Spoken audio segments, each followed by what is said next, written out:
making TikToks with another person that understands the app is so much easier. It's so much more fun to bounce ideas off of each other. You can do skits together.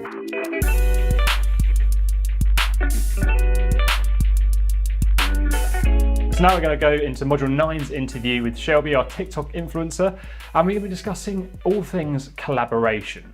So Shelby, have you ever collaborated with anyone on TikTok before? I have. I've collaborated with a lot of people. So what happens? Talk us through the process and what sort of things you get up to. So the people that I've collabed with have been other creators that have one of my friends has a follower size that's just about the same as mine, and we just have very different demographics. So we're just really great when we collab together because we both reach different audiences. And then another friend of mine, I knew him from high school. He actually blew up when TikTok was actually Musical.ly, and he just collabed with me just to, have fun and get a little bit more exposure from both of our followings. How do you go about collaborating with people on TikTok? So, it's all different ways to go about it. Like sometimes you can meet people through the app. Like the friend of mine that has a similar following size to me, I found her through TikTok. I commented on one of her videos and then I DM'd her and she responded to me, and we just really became great friends from the app. So other times, like my friend that I knew from high school, like we had mutual friends and I reached out to my mutual friend to like get his information or get his number to hang out and collab. But find people that you like or that you think would be cool and you can message them, and most TikTok creators are pretty friendly. So then, what's the point? Why would you bother collaborating with people to start off with? Okay, so making TikToks with another person that understands the app is so much easier. It's so much more fun to bounce ideas off of each other. You can do skits together. I love collaborating with people. And another thing is they have a follower size and demographics of their own, and it might be a little bit different from yours. So you get, double the amount of exposure, just from collaborating with a friend. Okay. So how you mentioned you met up and you produced TikToks together. TikTok's got a feature called Duet. Now, is that something similar, or is that a different way of collaborating? So it's a totally different way of collaborating. Duets, it's two clips that are shown side by side on the app.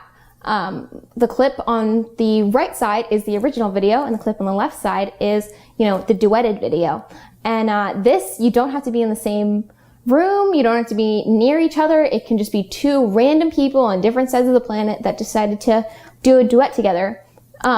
There's really all different types of duets. There's duets of, people talking back and forth to each other, like actually talking through the app, like person on the right, original creator asks questions and, somebody else answers them. Other things are more strategic and artsy. Like, there was a trend not too long ago, and it was a song. It was like, just leave me for somebody else, clap, clap. And then you switched over to the person on the left-hand side of the screen.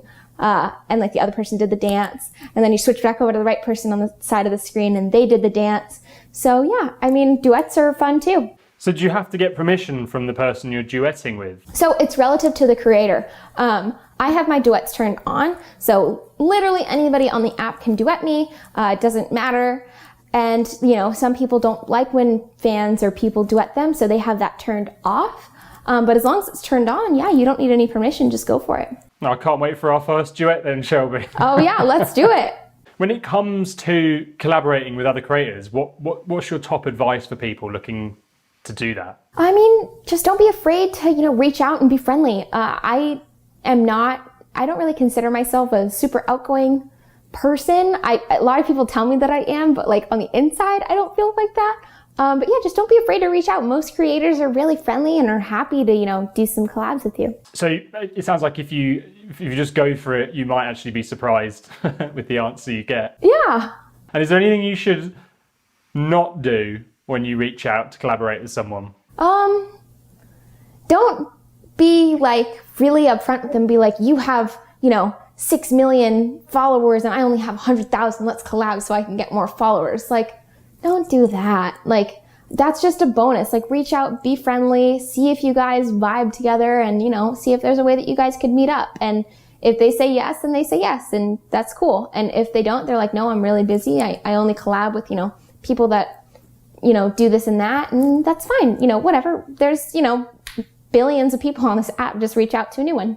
So is it possible for a small creator to collaborate with someone a lot bigger, or are they generally kind of are they generally the same sort of sizes? Oh, I mean, I've collabed with, somebody who had almost 6 million and I only have 300K.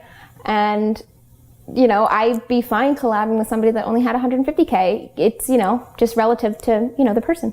So let's say someone's reached out for you and they're saying it would be great to collab. What are the sort of things you're looking for? I mean, I'm looking for somebody that's friendly over the internet. One, I look at their TikToks and see if they're really creative and I like what they do, or they have TikToks that are similar to mine and I like their look. I like the people that have a really good image, people that talk about things like politics or something a little bit more controversial. I would be less likely to collab with them because I don't really like having controversial talks on my page or talking about touchy subjects, and some people really like doing that with their following. I'm more supporting a lot of happiness and just fun and just expressing yourself and being creative. So yeah, it depends on if I vibe with your page and if I vibe with you, because if you seem weird, I'm not going to hang out with you because I have to hang out with you in person, So is there a place where TikTokers network, things like Facebook groups, for example? Is there any way you can go and get in there with other TikTokers to hang out and collaborate? I mean, pre-coronavirus, there was TikTok meetups all in LA that you could go to. I mean, we don't really have Facebook groups or anything like that. There's been a couple Instagram groups, but I'm not really a part of those. It's usually just on TikTok. We just message back and forth, in the comments is the best way to just kind of get in touch. Okay, so keeping it on the platform where the creator's hanging out is probably the best way to start building those relationships. Yeah, exactly. And then what about lives? So in Module 9, we talked about going live. Is this something that you do often? Talk us through your experience of that and why creators should bother doing them. Okay, so I go live. I try and go live once or twice a week. I really like going live. One, because the followers can, a lot of times, if you ask me a question while I'm on live, as long as it's not something that's that I don't want to answer, it's too weird for me or something like that, I'm going to answer it because, I want to give you more information about me. I want, I love my followers. I want them to like me and get to know me. I want them to be able to ask me any questions that they want to. So I like live because it's that interaction, that more of a connection with your followers. Another thing that people don't always know is that your followers can actually gift you money in emojis form on your live to get noticed and recognized and get a shout out. So for me, if you send me, it's not expensive. People can spend as much or as little as they want to. It's cheap as I think 50 cents or something. And you can send me as much as you want, but it's not like they have to spend a lot of money. But if somebody, keeps giving me gifts on my live, I actually will shout them out and be oh my gosh, thank you, whatever their handle is, you guys should go follow them or something, which is exposure to, 2,000, 3,000, 5,000 people, depending on whoever's on my live at that time. So it's not a bad way of networking and potentially engaging with another creator in a live? Right, no, it's not. And especially if I follow them and they follow me, it comes up as a different color in the comment box from what I see.